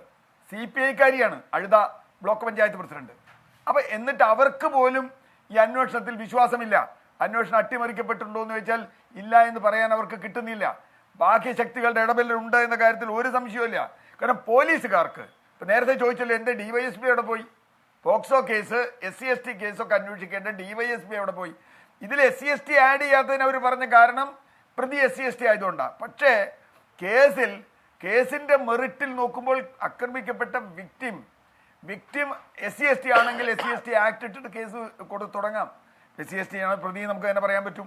ആണെന്ന് എങ്ങനെയാണ് അവർ ആദ്യം തീരുമാനിച്ചത്? അവിടെ നിന്ന് തന്നെ തുടങ്ങണ്ടേ? അവിടെ പ്രതിയെ പിടിക്കുമ്പോൾ അല്ലെങ്കിൽ മാറ്റാം. ഏറ്റവും പ്രധാനപ്പെട്ട പ്രശ്നം, പോലീസ് സമ്മർദ്ദത്തിന് കീഴ്പ്പെട്ട് തന്നെയാണ് ഈ കേസ് അന്വേഷിച്ചത്. സമ്മർദ്ദത്തിന് കീഴ്പ്പെട്ടാണ്. ഇപ്പം നേരത്തെ പറഞ്ഞല്ലോ, ചോദിക്കാനും പറയാനും ആളില്ല. പാവങ്ങളായ മനുഷ്യർ, അന്നന്നത്തെ കൂലിക്ക് വേണ്ടി പോകുന്നവർ, അത് വാളയാറിലാണെങ്കിലും വണ്ടിപ്പെരിയാറിലാണെങ്കിലും, അന്നന്നത്തെ ജോലിക്ക് പോകേണ്ടി വരുന്ന അച്ഛനമ്മമാർ, അവർക്ക് കുട്ടിയെ ഒറ്റയ്ക്ക് വിട്ട് പോകേണ്ടി വരും. അന്ന് കോവിഡിന്റെ ഒരു കാലമാണ്, വീട്ടിലിരുന്ന് പഠിക്കലും അങ്ങനെയൊക്കെയാണ്. ആ ഒരു ഘട്ടത്തിൽ ഇപ്പൊ പ്രതിക്ക് വേണ്ടി കണ്ണീരൊഴുക്കാനൊക്കെ ആളുകൾ ഇറങ്ങിയിട്ടുണ്ട്. 2.5 വർഷം വെറുതെ ജയിലിൽ കിടന്നില്ലേ എന്നൊക്കെ പറയുന്ന തരത്തിലേക്ക് കാര്യങ്ങൾ വരികയാണ്. അപ്പം അമ്മ പറയുന്നത് ഞാൻ വിശ്വസിക്കുന്നു, ഇയാൾ തന്നെയായിരിക്കും പ്രതി എന്ന് പറയാനുള്ള അമ്മയ്ക്ക് ഒരുപാട് സാഹചര്യങ്ങളുണ്ട്. പക്ഷെ ആ സാഹചര്യം കോടതിയുടെ മുമ്പിൽ തെളിവായി കാണിക്കുന്നതിൽ പോലീസ് പരാജയപ്പെട്ടു എന്നല്ലേ ജഡ്ജ്മെന്റ്. ഇയാൾ പ്രതിയല്ല എന്നൊന്നും കോടതി പറഞ്ഞിട്ടില്ല. ഇയാൾ പ്രതിയല്ല എന്ന് പറഞ്ഞില്ല, ഇയാൾ കുറ്റം ചെയ്തിട്ടില്ല എന്ന് പറഞ്ഞിട്ടില്ല. നമ്മുടെ ക്രിമിനൽ കേസിന്റെ നിയമം എന്താ? സംശയാതീതമായി ബിയോണ്ട് റീസണബിൾ ഡൗട്ട് പ്രൂവ് ചെയ്യണമെന്നാണ്. ഇവിടെ നോക്കൂ, ആദ്യത്തെ ദിവസം ഇയാൾ കോടതി പോകുന്നതിന്റെ പോലീസ് സ്റ്റേഷൻ കൊണ്ടുപോകുന്നത് PW1 കൂടെ ഇയാൾ പോകുന്നത്, അവിടെ തന്നെ മൊഴിയിൽ വൈരുദ്ധ്യം വരികയാണ്. മൊഴി മാറണ്ട. ഇവിടെ ഈ മറ്റേ കേസിൽ എന്താ, മധുവിന്റെ കേസിൽ മൊഴി മാറ്റുന്നതിന്റെ പ്രാധാന്യം എന്താ? ദൃക്സാക്ഷികളാ മൊഴി മാറ്റണേ. ഇവിടെ ദൃക്സാക്ഷിയില്ല. സാഹചര്യ തെളിവുകളിൽ മൊഴി മാറ്റപ്പോ കടയിൽ പോയി സാധനം മേടിച്ചോ, അല്ലെങ്കിൽ ഇവൻ അയാളോട് ഇത് പറഞ്ഞോ, ഇവരോട് ഇത് പറഞ്ഞോ, ഇതൊന്നും കോടതിയിൽ മൊഴിയായി നിൽക്കില്ലല്ലോ. അയാൾ പറഞ്ഞ കേട്ടു, അതൊക്കെ നമുക്ക് സൂചനകളാണ്. അതൊന്നും എവിഡൻസ് ആക്ട് അനുസരിച്ച് തെളിവല്ല. അത് കോടതി പറയുന്നുണ്ട്. സെക്ഷൻ 8, സെക്ഷൻ 7 ഒക്കെ കോടതി ഉദ്ധരിക്കുന്നുണ്ട്, അതിന് തെളിവുകൾ ഉദ്ധരിക്കുന്നുണ്ട്. അപ്പോൾ പ്രശ്നം എന്താ? പ്രശ്നം ഏറ്റവും ബേസിക്കായി ഇത് കേസ് അന്വേഷിച്ചതിൽ തുടക്കത്തിൽ ഇപ്പോൾ CBI പോലും വാളയാർ കേസിൽ ബുദ്ധിമുട്ടുന്നത് അതുകൊണ്ട് തന്നെയാണ് ഞാൻ മനസ്സിലാക്കുന്നുണ്ട്. ബേസിക്കായ തെളിവുകൾ പലതും നശിപ്പിക്കപ്പെട്ടു. അവിടെ ഇതുപോലെ വസ്ത്രം ഇതൊക്കെ കത്തിച്ചു കളഞ്ഞു. ഇവിടെ കത്തിച്ചിട്ടില്ല, പക്ഷേ അത് വസ്ത്രം മാനിപ്പുലേറ്റ് ചെയ്യാൻ സമയം കൊടുത്തു. നേരത്തെ പറഞ്ഞല്ലോ, പ്രതി വീട്ടിനകത്ത് കടന്നു. 1-ാം തീയതി 3-ാം തീയതി അല്ലേ ഇത് എടുക്കുന്നേ? 30 മുതൽ 3-ാം തീയതി വരെ 4 ദിവസം തൊട്ടടുത്ത അയൽ വീട്ടിലെ പ്രതിക്ക് 1-ാം തീയതി പോലീസ് സീൽ ചെയ്യുന്ന അതിനകത്ത് എന്തെല്ലാം കാര്യങ്ങൾ ചെയ്യാം? അയാൾ അവിടെ കസേര വെഞ്ചു മേശ ഇടാൻ തോരുന്നു, എന്തൊക്കെ ചെയ്യാൻ പറ്റും? അപ്പോൾ ഇത് അസ്വാഭാവിക മരണം വന്നാൽ 30-ാം തീയതി വൈകുന്നേരം ആ റൂം സീൽ ചെയ്ത് അവിടുത്തെ സാധനങ്ങൾ, സംശയിക്കുന്ന സാധനങ്ങൾ മുഴുവൻ കസ്റ്റഡിയിൽ എടുക്കാൻ എന്തുകൊണ്ട് പോലീസിന് കഴിഞ്ഞില്ല? 1 കിലോമീറ്റർ പോലും ഇല്ലാത്ത അപ്പുറത്തെ പോലീസ് സ്റ്റേഷൻ നിയമാനം കൊണ്ട് എഴുന്നള്ളി വരാൻ പോലും കഴിഞ്ഞില്ല. സിയാർ, പിന്നെയാണോ ബാക്കി കാര്യം? ഞാൻ അങ്ങനെയൊക്കെ എത്താം. ശ്രീ ജോർജ് ജോസഫ്, ഇതിൽ ഏറ്റവും ഇപ്പോഴും ഡിവൈഎസ്പി ഇല്ല. അതെ, ലക്ഷ്മി, ഡിവൈഎസ്പി ഇല്ല ഈ കേസിൽ. അതെവിടെ പോയി? ഇവിടെ ഡിവൈഎസ്പിമാരില്ലേ കേരളത്തിൽ? ശ്രീ ജോർജ് ജോസഫ്, ഇവിടെ ബേസിക്കായി നമുക്കറിയാം, ഇപ്പോൾ പോലീസിങ് അറിയാത്ത ഏത് സാധാരണക്കാരനും അറിയാവുന്നതാണ് ഈ ഫിംഗർ പ്രിന്റ് എന്ന് പറയുന്ന സംഗതി. അവിടെ എന്താണ്, ഇയാൾ ചാടിപ്പോയി എന്ന് പറയുന്ന ആ വാതിലിൽ, അല്ലെങ്കിൽ ആ അലമാരിയിൽ, അല്ലെങ്കിൽ ആ വസ്ത്രത്തിൽ ഫിംഗർ പ്രിന്റ് ശേഖരിക്കാത്തതിന് അന്വേഷണ ഉദ്യോഗസ്ഥൻ പറഞ്ഞ ന്യായം ഏതോ വിരലടയാള വിദഗ്ധനോട് ചോദിച്ചു. അപ്പോൾ ആ മഹാൻ പറഞ്ഞത്ര കിട്ടാൻ ചാൻസ് ഇല്ല. അതോടുകൂടി പോലീസ് ഉദ്യോഗസ്ഥർ തൃപ്തിപ്പെട്ടു. George Joseph വെള്ളരിക്കാപട്ടണമാണോ? ഇയാളൊരു പോലീസ് ഉദ്യോഗസ്ഥനാണോ എന്നാണ് എനിക്കിപ്പോൾ സംശയം. ഇയാൾ എങ്ങനെ പോലീസിലെ? നമ്മളൊരു കാര്യം, ഞാൻ എക്കോ വരുന്നുണ്ട്. അപ്പോഴേ ഒരു കാര്യം ഞാൻ പറയാം. ഈ കേസിൻ്റെ അന്വേഷണം ഒരു അപ്പീൽ കൊടുത്താൽ, നേരത്തെ CR നീലകണ്ഠനൊക്കെ അറിയാം, കാരണം അദ്ദേഹം മധുവിൻ്റെ കേസിലും അതുപോലെ വാളയാർ കേസിനകത്തൊക്കെ ഞാനുമായിട്ടൊക്കെ ഒത്തിരി സംസാരിച്ച വ്യക്തിയാണ്. അപ്പോൾ ഇതിനകത്ത് ബേസിക്കായിട്ടുള്ള എവിഡൻസ് എല്ലാം നശിപ്പിച്ച് കളഞ്ഞു. അപ്പോൾ ഇനി ഒരു അപ്പീൽ പോയാൽ അതിനകത്ത് യാതൊരു സ്കോപ്പും ഇല്ല ഹൈക്കോടതി പോയാൽ. പക്ഷേ പ്രതിയുടെ വക്കീൽ പറഞ്ഞിട്ടുണ്ട് ഇയാളല്ല കുറ്റം ചെയ്ത് വേറെ ആളാണ്, അതുകൊണ്ട് ഇതൊരു റീഇൻവെസ്റ്റിഗേഷൻ വേണമെന്ന് അവർ ഹൈക്കോടതി പോകുമെന്ന് പറഞ്ഞ നല്ല കാര്യം. ഇതിനകത്ത് ഈ അമ്മയുടെ പ്രയർ ഹൈക്കോടതി പോയിട്ട് ഇതിനകത്തൊരു റീഇൻവെസ്റ്റിഗേഷൻ അല്ല, ഒരു ഫ്രഷ് ഇൻവെസ്റ്റിഗേഷൻ. കാരണം അമ്മയുടെ മൊഴി ഇപ്പോൾ ഞാൻ കേട്ടു, അത് മതിയിലോ 50% എത്തിക്കഴിഞ്ഞു. ആ സാഹചര്യം മുഴുവൻ പറഞ്ഞു, അവനെ കളവായിട്ട് പറഞ്ഞ കാര്യം പറഞ്ഞു, അമ്മ പണിക്ക് പോകുമ്പോൾ അവൻ അവിടെ ഇരിക്കുന്ന കാര്യം പറഞ്ഞു. കഴിഞ്ഞ കുറച്ച് ദിവസമായിട്ട് അവിടുന്ന് മുട്ടായി വാങ്ങിച്ച് കുട്ടിക്ക് കൊടുത്തുകൊണ്ട് എന്താണ് ഇത് തന്നെ ഒരു 50% എത്തിക്കഴിഞ്ഞല്ലോ അവനെ ശിക്ഷിക്കാനുള്ള കാര്യങ്ങൾ. ആ ഓറൽ എവിഡൻസ് അത് തന്നെയല്ല. ഇതിനകത്ത് ഫിംഗർ പ്രിൻ്റ് എടുക്കേണ്ടത് ഒരു സാഹചര്യം ഉണ്ടായിരുന്നു. ആ ഒരു വിൻഡോ തുറന്നു കിടപ്പുണ്ടായിരുന്നു. ആ തടി പോളിഷ്ഡ് ആണെങ്കിൽ തീർച്ചയായിട്ടും അവിടെ കിട്ടിപ്പോയേനെ. അതിനേതായാലും അറ്റംപ്റ്റ് ചെയ്തു. ഫിംഗർ പ്രിൻ്റ് എക്സ്പെർട്ട് വരണമല്ലോ, വന്നിട്ട് വേണ്ട ഇത് ചെയ്യാൻ. അല്ലാതെ വല്ലവരും പറയുന്നത് കേട്ടോ, ഇയാൾക്ക് ബേസിക് ആയിട്ടുള്ള ഇതിൻ്റെ ബാലപാഠം പോലും അറിയാത്തൊരു ഉദ്യോഗസ്ഥനാണ്. അത് തന്നെയല്ല, ഇതിനകത്ത് ശിക്ഷിക്കേണ്ടത് DYSP SP ആണെന്നാണ് ഞാൻ പറയുന്നത്. കാരണം പോക്സോ കേസ് അന്വേഷിക്കേണ്ട ആരാണ്? അത് ചെയ്തില്ല. സൂപ്പർവൈസറി ലാപ്സസ് അല്ലേ SP ഭാഗത്തുണ്ടായേ, അവരെയാണ് ശിക്ഷിക്കേണ്ടത്. കാരണം കേരളത്തിൽ അത് നടപ്പാക്കുന്നില്ല ഇതുവരെ ആരും. ഇങ്ങനെയുള്ള കേസിനകത്ത് കൃത്യമായ SP-യും ആ DYSP-യും ശിക്ഷിക്കണം, യാതൊരു സംശയവും. ജോർജ് ജോസഫ്, ഇവിടെ കോടതി പറയുന്നു, ഇവിടെ കോടതി പറയുന്നു അന്വേഷണ ഉദ്യോഗസ്ഥന്റെ വിശ്വാസത ഇല്ലാതായി എന്ന് പറയുന്നുണ്ട്. ഇയാളെ സർവീസിൽ നിന്ന് പുറത്തേക്ക് ആനയിക്കാൻ ആ ഒരൊറ്റ കണ്ടെത്തൽ പോരെ? മാത്രമല്ല ഈ കേസിൽ ഇത് കൊന്നതാണ്, ഇത് ബലാത്സംഗം ചെയ്ത് കൊന്നതാണെന്ന് കോടതി പറയുന്നു. അതിലേക്ക് തെളിവെത്തുന്നില്ല എന്ന് പറയുമ്പോൾ തെളിവ് കണ്ടെത്താത്ത പോലീസ് ഉദ്യോഗസ്ഥനെ പുറത്തേക്കാക്കാൻ മതിയായ കാരണം അവിടെ തന്നെ ആയില്ലേ? അതിലേക്ക് സർക്കാർ അടിയന്തരമായി ആക്ട് ചെയ്യുകയല്ലേ ഈ അമ്മയോട് അല്പമെങ്കിലും ആത്മാർത്ഥ സർക്കാരിനുണ്ടെങ്കിൽ ചെയ്യേണ്ടത്? George Joseph. തീർച്ചയായിട്ടും നീതി നടപ്പാക്കണമെങ്കിൽ ഇങ്ങനെ തന്നെ ചെയ്യണം. കാരണം അത് തന്നെയല്ല, ആ കോടതി ചില കാര്യങ്ങളൊക്കെ നിരീക്ഷിച്ചിട്ടുണ്ട് ഇതിനകത്ത്. കാരണം അതൊക്കെ എവിഡൻസിലോട്ട് ഇനി വരാനുള്ള സാധ്യത വളരെ കുറവാണ്. അതുകൊണ്ടാണ് ഞാൻ പറഞ്ഞത്, ഒരു ഫ്രഷ് ഇൻവെസ്റ്റിഗേഷൻ നടത്തി കഴിഞ്ഞാൽ അമ്മ കണ്ട പോലെ തന്നെ ഇയാൾ വീട്ടിൽ നിന്ന് ഇറങ്ങിയതും വീട്ടിൽ നിന്ന് പോകുന്നതും തീർച്ചയായിട്ടും കണ്ടവരുണ്ടാവും. അതിനൊക്കെ ധൈര്യം കൊടുത്തെങ്കിൽ മാത്രമേ അന്വേഷണ ഉദ്യോഗസ്ഥർ അവരുടെ കൂടെ നിന്നെങ്കിൽ മാത്രമേ സാക്ഷികൾ കോടതി പറയുള്ളൂ. അതുകൊണ്ടാണ് ഞാൻ പറഞ്ഞത്, റീ ഇൻവെസ്റ്റിഗേഷൻ അല്ല, ഒരു ഫ്രഷ് ഇൻവെസ്റ്റിഗേഷൻ അമ്മയുടെ പ്രയർ ഹൈക്കോടതി പറഞ്ഞു. ഹൈക്കോടതിക്ക് അതിന് അവകാശമുണ്ട്. കാരണം ഇന്ത്യയിൽ ഏതെങ്കിലും ഒരു കേസ് വിട്ടുപോയി കഴിഞ്ഞാൽ വീണ്ടും അത് അന്വേഷണം നടത്താനുള്ള അധികാരം നമ്മൾ ക്രിമിനൽ പ്രൊസീജിയർ കോഡിൽ എങ്ങും പറയുന്നില്ല. അക്യൂറ്റ് ചെയ്ത് കഴിഞ്ഞാൽ പിന്നെ തീർന്നു ആ കേസ്, പിന്നെ അതിന് അപ്പീലേ ഉള്ളൂ. പക്ഷേ ഹൈക്കോടതിക്കുള്ള ഇൻഹറൻറ്റ് പവേഴ്സ് ഉപയോഗിച്ചിട്ട് ഹൈക്കോടതിക്ക് വേണമെങ്കിൽ ഇത് മുഴുവൻ അനലൈസ് ചെയ്ത ഒരു പ്രയർ അവിടെ കൊടുത്തു കഴിഞ്ഞാൽ അത് തീർച്ചയായിട്ടും ഹൈക്കോടതി ഒരു റീ ഇൻവെസ്റ്റിഗേഷൻ അല്ല, ഒരു ഫ്രഷ് ഇൻവെസ്റ്റിഗേഷൻ സ്റ്റാർട്ട് ചെയ്തെങ്കിൽ മാത്രമേ ഇതിനകത്ത് നീതി കിട്ടുള്ളൂ. കാരണം അല്ലെങ്കിൽ കിട്ടൂല. മധുവിൻ്റെ കേസിൽ നമ്മൾ കാണുന്നുണ്ട്, ആ വാളയാർ കേസിനകത്ത് കാണുന്നുണ്ട്. ധന്യാരാമൻ അതറിയാം, അതുപോലെ തന്നെ CR നീലകണ്ഠൻ, അതൊക്കെ അതിൻ്റെ പുറകെ നടന്നവരാണ് അവർ രണ്ടുപേരും. അപ്പോൾ അവർക്കൊക്കെ എന്തുമാത്രമാണ് എവിഡൻസിൻ്റെ വാല്യൂ എന്ന് നമ്മളെക്കാട്ടിലും കൂടുതൽ അവർ പഠിച്ചു വച്ചിരിക്കുകയാണ്. അത് തന്നെയല്ല അമ്മ ചില കാര്യങ്ങൾ പറയുന്നത്, അവർക്ക് നിയമത്തെപ്പറ്റി യാതൊന്നും അറിയാത്തതിലും അവൻ കുറ്റം സമ്മതിച്ചു, അവൻ അവിടെ ഇരിക്കുന്ന കണ്ട്, അതൊക്കെ വലിയ സബ്സ്റ്റാൻഷ്യൽ എവിഡൻസ് അല്ലേ? അവർ പണിക്ക് പോകുന്ന നേരത്ത് 12:30 വരെ ജീവനോടെ ഇരിക്കുന്ന കുട്ടി, ട്യൂഷന് പോയിട്ട് തിരിച്ചു വന്ന കുട്ടി 3:30 4 ഇടയ്ക്കാണ് ഈ സംഭവിച്ചിരിക്കുന്നത്. അമ്മ വരുമ്പോൾ കുട്ടിയെ ആശുപത്രിയിലോട്ട് കൊണ്ടുപോയി കഴിഞ്ഞിരിക്കുന്നു. പോലീസ് അത് സീൽ ചെയ്യേണ്ടതായിരുന്നു. ഫസ്റ്റ് ഡേ തന്നെ, ആദ്യത്തെ ദിവസം തന്നെ സീൽ ചെയ്ത് അവിടെ പോലീസുകാരെ പോസ്റ്റ് ചെയ്യണം. കാരണം എത്ര സെൻസേഷനായ കേസാണ്. ഒരു 6 വയസ്സ് 12-14 വർഷം പ്രാർത്ഥിച്ചിട്ടാണ് ആ ഒരു കൊച്ചുണ്ടായി അവർക്ക്. അത് നമ്മൾ മറക്കരുത്. കാരണം അവരുടെ ദുഃഖവും പ്രയാസമൊക്കെ ഒരു അമ്മയുടെ എന്താണെന്ന് എത്രയോ വർഷം കാത്തിരുന്നിട്ടാണ് ആ കൊച്ചിനെ ഒന്ന് തലോചിക്കാൻ പറ്റിയത് അവർക്ക്. അതൊക്കെ നമ്മൾ മറന്നു പോരുത്. ഇത്ര മനുഷ്യത്വമില്ലാത്ത കുറേ പോലീസ് ഉദ്യോഗസ്ഥന്മാർ, തുറന്നു പറഞ്ഞാൽ എൻ്റെ അടുത്ത് പല ആൾക്കാർക്കും വെറുപ്പാണ്. ഇങ്ങനെ മനുഷ്യത്വം ഇല്ലാത്ത കുറേ ആൾക്കാരുണ്ട്. രാഷ്ട്രീയത്തിൽ നിങ്ങൾ സ്വാധീനിച്ചിട്ട് എവിടെയെങ്കിലും പോയി ഇരുന്നു, ഒരു സത്യക്കേട് കാണിക്കുന്ന രീതി, അങ്ങനെ ആരെങ്കിലും ചോദിക്കാനും പറയാനും ഒക്കെ ഉണ്ട്, ആരെങ്കിലും അതിന്റെ പിന്നാലെയുണ്ട്, അല്ലെങ്കിൽ രാഷ്ട്രീയ സ്വാധീനമുണ്ട്, അല്ലെങ്കിൽ പ്രഷറുണ്ട് എന്ന് വന്നാൽ ഈ പറയുന്ന മനുഷ്യത്വമൊക്കെ ഉണരും. ഇല്ലെന്നുണ്ടെങ്കിൽ ഈ പറയുന്ന പാവം അമ്മമാരുടെ അവസ്ഥയാണെങ്കിൽ അധോഗതിയാണ്. ഞാൻ തിരികെ ഇവിടെ വിളക്കിയ ശേഷം പ്രതിഭാഷ അഭിഭാഷകൻ ശ്രീ ആദിത്യൻ കൂടി ചെയ്യുന്നുണ്ട്. ശ്രീ ആദിത്യൻ, ശ്രീ എസ്.കെ. ആദിത്യൻ, താങ്കൾക്ക് ഒരു വക്കീൽ എന്നുള്ള നിലയ്ക്ക് ഇന്ന് ആഘോഷിക്കാനുള്ള ദിവസമാണ്. താങ്കൾക്ക് പക്ഷേ ഈ കേസിൻ്റെ സത്യം മൊത്തം അറിയാം അല്ലേ? ഒരു മനുഷ്യൻ എന്നുള്ള നിലയ്ക്ക് ഇന്ന് രാത്രി സമാധാനമായി ഉറങ്ങുമോ ആദിത്യൻ? 100% സമാധാനത്തോടെ. കാരണം ഒരാളെ ഫിക്സ് ചെയ്യുമ്പോൾ ഇങ്ങനെയൊക്കെ സംഭവിക്കുള്ളൂ. കേരള ചരിത്രത്തിൽ എത്ര കോടതികളിൽ, ഈ പോക്സോ കോടതികളിൽ ട്രയൽ കോടതി ഒരു കുറ്റവാളിയെ വെറുതെ വിട്ടിട്ടുണ്ട്. നിങ്ങളൊന്ന് ഒരു കണക്കെടുത്ത് നോക്ക്. ഭൂരിപക്ഷം കേസുകളിലും തെളിവില്ലെങ്കിൽ പോലും ഓർഡർ കൺവിക്ഷൻ ആയിരിക്കും. ഭൂരിപക്ഷം കേസുകളിൽ അപ്പീൽ പോയാണ് നമ്മൾ പ്രതികളെ വിട്ട് എന്ത് കണക്കിന്റെ അടിസ്ഥാനത്തിലാണ് ആദിത്യൻ പോക്സോ കേസിൽ ഭൂരിഭാഗം കേസുകൾ പ്രതികളെ ശിക്ഷിച്ചു എന്ന് പറയുന്നത്? ഏത് കണക്കിന്റെ അടിസ്ഥാനത്തിലാണ്? കഴിഞ്ഞ ഒരു വർഷത്തെ പോക്സോ കേസിന് എടുത്തു നോക്കൂ. പൊതുവേ ഇല്ല. കഴിഞ്ഞ ഒറ്റ വർഷത്തെ പോക്സോ കേസിന് കണക്ക് മാത്രം എടുത്തൊക്കെ അറിയാം എത്ര കേസ് ശിക്ഷിക്കപ്പെട്ടു എന്ന് പോലും. പോട്ടെ, നമ്മുടെ വിഷയം ഒരിക്കൽ പറഞ്ഞു പോകുന്ന സംഭവമല്ല. പോട്ടെ, പറയൂ. ഞാൻ പറഞ്ഞു വന്നത് ഇപ്പൊ അത്രയ്ക്ക് ബലമായ തെളിവുകളാണ് പ്രോസിക്യൂഷൻ നിരത്തിയിരുന്നതെങ്കിൽ സ്വാഭാവികമായും കോടതി എന്തായിരിക്കും തീരുമാനിക്കുക? ഇവിടെ പ്രോസിക്യൂഷൻ നിരത്തിയ തെളിവുകളൊന്നും യാതൊരു വിധത്തിലും പ്രതിയുടെ മേൽ വിരൽ ചൂണ്ടാത്തത് കൊണ്ടാണ് പ്രതിയെ വെറുതെ വിട്ടിരിക്കുന്നത്. കുറ്റവാളി എന്ന് ഒരു തരത്തിലും നമുക്ക് വിശ്വസിക്കാൻ കഴിയില്ല. അത് തെളിവ് ശേഖരിച്ചില്ല, അതുകൊണ്ടാണ്. അല്ലാതെ ശേഖരിച്ച തെളിവുകൾ വെച്ച് പ്രതിയിലേക്ക് എത്താൻ കഴിയാത്തതല്ല.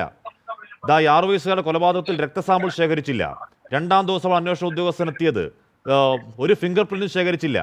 പോലീസിന്റെ കൊടിയ കുറ്റകരമായ അനാസ്ഥയുടെ ആനുകൂല്യമാണ് ഇന്ന് ആദിത്യന്റെ വിജയം. തീർച്ചയായും പോലീസിന്റെ കൊടിയ കുറ്റകരമായ അനാസ്ഥയുടെ വിജയമാണ് ഇന്നത്തെ ആദിത്യന്റെ വിജയം. ശ്രീ ഹാഷ്മി, നമ്മളൊരു കാര്യം മനസ്സിലാക്കേണ്ടത്, കോടതി 2 രീതിയിലാണ് ഈ കേസിൽ ജഡ്ജ്മെന്റിലേക്ക് പോയിരിക്കുന്നത്. ഒരു ഘട്ടത്തിൽ കോടതി പരിശോധിച്ചിട്ടുണ്ട് ഇത് കൊലപാതകമാണോ അല്ലയോ. രണ്ടാമത്തെ ഘട്ടത്തിൽ ഈ പ്രതിയാണോ ഈ കൊലപാതകം ചെയ്തതെന്നാണ് കോടതി പരിശോധിച്ചിരിക്കുന്നത്. ഈ തെളിവുകളുടെ അടിസ്ഥാനത്തിൽ നമ്മൾക്ക് വ്യക്തമാവുന്നത് ഈ പ്രതിയല്ല എന്നത്. തെളിവില്ല സാർ. പ്രതി ആരാണെന്നുള്ളത് കണ്ടെത്തുക. അത് തെളിവില്ല എന്ന് പറഞ്ഞാൽ തെളിവുകൾ എന്ന രക്തസാമ്പിൾ അടക്കം ഈ പറഞ്ഞ ആ സമയത്തെ ബെഡ്ഷീറ്റ് ശേഖരിച്ച് സൂക്ഷിക്കലടക്കം ഒന്നും വേണ്ടവണ്ണം ചെയ്യാത്തത് കൊണ്ട് പ്രതി ഊരിപ്പോയി എന്ന് പറയുന്നതല്ലേ ഒന്നുകൂടെ ഭംഗി. താങ്കളുടെ വിജയത്തിന്റെ പകിട്ടിനെ ഞാൻ കുറച്ച് കാണുന്നതല്ല. പക്ഷേ ഇതെല്ലാം ഞങ്ങളുടെ വാദമായിരുന്നു ഹാഷ്മി കോടതിയിൽ. ഇതെല്ലാം ഞങ്ങളുടെ വാദമായിരുന്നു കോടതിയിൽ. അല്ല പുതിയ കാര്യമല്ല. അല്ല ആ വാദം ശരിവെക്കുന്നത് എന്തുകൊണ്ടാണ്? തെളിവുകളുണ്ടെന്നുള്ളത് എനിക്കറിയാലോ. അല്ല ഞാൻ പറഞ്ഞ ആ വാദം ശരിയായി കോടതിക്ക് മുഖവിലേക്ക് എടുക്കേണ്ടി വരുന്നത് എന്തുകൊണ്ടാണ്? കൊലപാതകം നടന്ന റൂമിലെ തെളിവുകൾ അലക്ഷ്യമായി കൈകാര്യം ചെയ്തു, ഗുരുതര വീഴ്ച ഉണ്ടായി എന്ന് പോലീസിന്റെ കൊടിയ അനാസ്ഥയാണ് എന്ന് പറഞ്ഞതുകൊണ്ട് ഇയാൾ പ്രതിയല്ല എന്ന് കോടതി പറഞ്ഞോ? ശരിയാണ്. ആരെ സംരക്ഷിക്കാൻ വേണ്ടി? അതാണ് ചോദ്യം. ആരെ സംരക്ഷിക്കാൻ വേണ്ടിയാണ്? ആരെ സംരക്ഷിക്കാൻ വേണ്ടിയാണ്? എന്തുകൊണ്ടാണ് സംരക്ഷണം ഇത്ര വൈറ്റൽ തെളിവുകളിൽ പോലീസ് അമാന്തം കാണിക്കുന്നത് ചോദ്യം തന്നെയാണ് ആദ്യത്തെ. ഞാൻ മനസ്സിലാക്കുന്ന ഒരു കാര്യം, ഈ ഒരു കേസിൽ നമ്മൾ സാഹചര്യ തെളിവുകൾ അടിസ്ഥാനപ്പെടുത്തിയ ഒരു കേസാണ് പ്രോസിക്യൂഷൻ. ഈ സാഹചര്യ തെളിവുകൾ അടിസ്ഥാനപ്പെടുത്തിയ കേസിൽ പ്രതിയെക്കാളും മികച്ച രീതിയിൽ ഈ സാഹചര്യത്തിൽ എത്തിപ്പെടുന്ന വണ്ടിപ്പെരിയാറിൽ തന്നെ പ്രമുഖ രാഷ്ട്രീയ വനിതാ നേതാവിന്റെ മകൻ ഈ പെൺകുട്ടി മരിച്ചു കിടക്കുന്നതിന് തൊട്ടപ്പുറത്തെ മുറിയിൽ കിടന്ന് ഉറങ്ങുകയായിരുന്നു എന്നാണ് പറയുന്നത് പ്രോസിക്യൂഷൻ കേസ്. നിങ്ങളത് പരിശോധിച്ചു. ജഡ്ജ്മെന്റിൽ കോടതി എഴുതിയിട്ടുണ്ട്. എന്തുകൊണ്ട് അന്വേഷണം ആരെ സംരക്ഷിക്കാൻ വേണ്ടി? ആരാണ് ഈ സമയത്ത് അത്രയും 12 വരെ ഈ അർജുൻ കുഞ്ഞിനെ എടുത്തുകൊണ്ടിരിക്കുന്ന കുട്ടിയുടെ അമ്മ നമ്മുടെ പാനലിലുണ്ട്.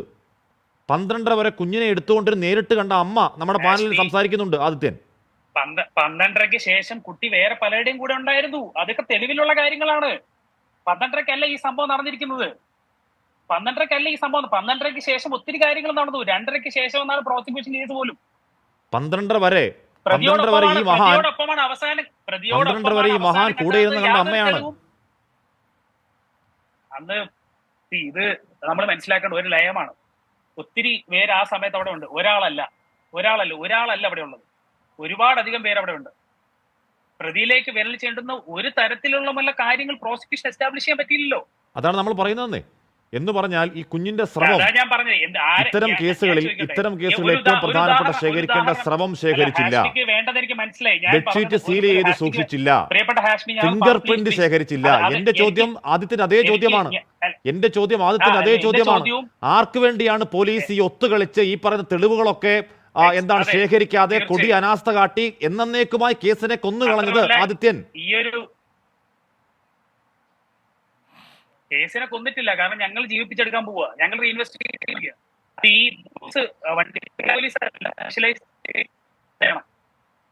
അറിയാം ശരിക്കുള്ള കുറ്റവാളി ആരാണ്. 2.5 വർഷം ഞങ്ങൾ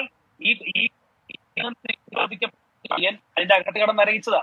ഈ 2.5 വർഷം ആരാണ് ശരിക്കുള്ള കുറ്റവാളി? അത് എന്തിന്റെ അടിസ്ഥാനത്തിലാണെന്ന് ഞങ്ങൾക്കും അറിയണം. അല്ല, ആരാണ് ശരിക്കുള്ള കുറ്റവാളി? പ്രൂവ് ചെയ്യേണ്ടത് ഏജൻസിയല്ലേ? അല്ല, താങ്കൾ പറഞ്ഞല്ലോ ഏതോ രാഷ്ട്രീയ നേതാവിന്റെ മകൾ. അല്ല, താങ്കൾ പറഞ്ഞല്ലോ ഏതോ രാഷ്ട്രീയ നേതാവിന്റെ മകൾ. അത് പറയൂ. അല്ല, സംശയത്തിന്റെ പുകമറ ഉണ്ടാക്കാതെ പറയൂ. അത് കോടതിയിലുണ്ട്. കോടതിയിൽ എന്റെ വാദത്തിലുണ്ട്. ഇല്ലില്ല, അത് ചാനൽ ചർച്ച പറയേണ്ട കാര്യമല്ല. അത് ഇനി റീഇൻവെസ്റ്റിഗേഷൻ ഡിമാൻഡ് ചെയ്യുമല്ലോ, അപ്പൊ പറഞ്ഞോളാം. റീഇൻവെസ്റ്റിഗേഷൻ ഡിമാൻഡ് ചെയ്യുമ്പോൾ പറയാം. ശരി, കുട്ടിയുടെ അമ്മയിലേക്ക് ഒന്നുകൂടെ പോകുന്നു. അമ്മ അങ്ങനെ ഒരാളെ അറിയാവോ? അതിനപ്പുറത്തെ ലയത്തിൽ വേറൊരാൾ കിടന്നുറങ്ങുന്നുണ്ടായിരുന്നു എന്ന് ഈ പ്രതിഭാഗ അഭിഭാഷകൻ പറയുകയാണ്. അങ്ങനെ ഒരാളെ അറിയാവോ? ഇവര് പറയുന്ന ആ ദിവസം ആ ചെറുക്കൻ്റെ അപ്പൻ്റെ ചേട്ടൻ്റെ മോനെ ഈ ലേത്തിൽ തന്നെ ഉണ്ട്. ഈ ലേത്തിൽ തന്നെ അവനും ഉണ്ട്. ഇതെന്താ അവനെ പറയാത്ത? ആ ചെറുക്കൻ ഇവിടെ ഉണ്ടെന്ന് ഇവർ പറയുന്നുണ്ടല്ലോ. അപ്പം അവൻ്റെ ചേട്ടൻ അവിടെ ഉണ്ടല്ലോ, ആ ലേത്തിലുണ്ടല്ലോ. അവനെന്തിനാ ഇവർ പറയാത്ത? അവൻ പറയാത്ത അവനെ മാത്രം എന്തിനാ മറച്ചു വയ്ക്കുന്നേ? ഈ ലേത്തിൽ എല്ലാ ആൾക്കാരും ഉണ്ടായിരുന്നു. അവൻ മാത്രമല്ല, ആ വീട്ടില് ആ ചെറുക്കൻ മാത്രമല്ലായിരുന്നു, പെങ്ങളുണ്ട്, പെങ്കൊച്ചുണ്ട് അവിടെ. പിന്നെന്താ, ആ തൊട്ട് മുമ്പിലല്ല അവന്റെ വീട്. ആ പ്രതിയുടെ ചേട്ടനുണ്ടായിരുന്നല്ലോ അവിടെ. അതിവര് പറയുന്നില്ല. 3-ാമത്തെ ദിവസം, എന്റെ കുഞ്ഞ് മരിച്ച 3-ാമത്തെ ദിവസം അവൻ ചേട്ടന്റെ മോള് പുറകിൽ കൂടെ ബാഗും തൂക്കിയിട്ടോണ്ട് പോവുക. അപ്പൊ ഇവള് കണ്ടു കാണും ഈ ജനലിൽ കൂടെ അവൻ ഇറങ്ങിയത്. അവളെന്തിനാ ഒളിച്ചു പോയത്? സ്വന്തം പെങ്ങളുടെ കൂടെ 4 കൊല്ലമായി അവൻ സംസാരിച്ചിട്ട്. ഏതെങ്കിലും വീട്ടിൽ അങ്ങനെ സാർ കേട്ടിട്ടുണ്ടോ? കൂടപ്പിറപ്പിന്റെ കൂടെ 4 വർഷമായിട്ട് ആങ്ങളും പെങ്ങളും മിണ്ടാ നടക്കുന്നത്. അപ്പൊ അവൻ എങ്ങനത്തവനാണെന്ന് മനസ്സിലാകത്തില്ല നമുക്ക്. ശരി, സി ആർ ഇപ്പോൾ റീഇൻവെസ്റ്റിഗേഷൻ ആവശ്യം ഉന്നയിക്കുകയാണ് ആത്മവിശ്വാസത്തോടെ പ്രതിഭാഗം. അത് ബ്ലെസ്സിംഗ് ഇൻ ഡിസ്കേസ് എന്ന് പറയുന്നത് പോലെ വീണ്ടും ഈ കേസ് ഓപ്പൺ ആവാനും വീണ്ടും ഒരു അന്വേഷണത്തിലൂടെ പ്രതികൾ നിയമത്തിന് മുന്നിലേക്ക് വരാൻ സഹായകരമാകും എന്ന് വെറുതെയെങ്കിലും പ്രതീക്ഷിക്കാമോ സി ആർ? ഇതിൽ വേണ്ടത് 2 കാര്യമാണ്. ഒന്ന്, ഈ കേസിന്റെ വിധി റദ്ദാക്കണം. വാളയാറിൽ നമ്മൾ ആവശ്യപ്പെട്ടത് അതാണ്. അമ്മ ആവശ്യപ്പെട്ടത് ഈ കേസിന്റെ വിധി റദ്ദാക്കുകയും അങ്ങനെ വരുമ്പോൾ ഈ പ്രതി വീണ്ടും ജയിലിലേക്ക് പോകും. അതാദ്യം ചെയ്യണം. എന്നിട്ട് ഈ കേസ് റീഇൻവെസ്റ്റിഗേറ്റ് ചെയ്യണം. റീഇൻവെസ്റ്റിഗേഷനോ ഫർദർ പേരെന്തായാലും അങ്ങനെയാണ് വാളയാർ കേസിൽ ആ വിധി നമ്മൾ നേടിയത്. അമ്മ കൊടുത്ത കേസിൽ അത് CBIക്ക് കൈമാറാൻ തീരുമാനിച്ചതും അത് വീണ്ടും അന്വേഷിക്കാൻ തീരുമാനിച്ചതും പഴയ ഇത് ക്യാൻസൽ ചെയ്യാൻ തീരുമാനിച്ചതും അങ്ങനെ അവർ വീണ്ടും പ്രതികൾ ജയിലിൽ പോയതും ഇവിടെയും അങ്ങനെ വേണം എന്നാണ് നമ്മളെപ്പോലെയുള്ള ആളുകൾ ആവശ്യപ്പെടുന്നത്. അമ്മ ആവശ്യപ്പെടുന്നത് അതാണ്. ഈ വിധി ക്യാൻസൽ ചെയ്യണം.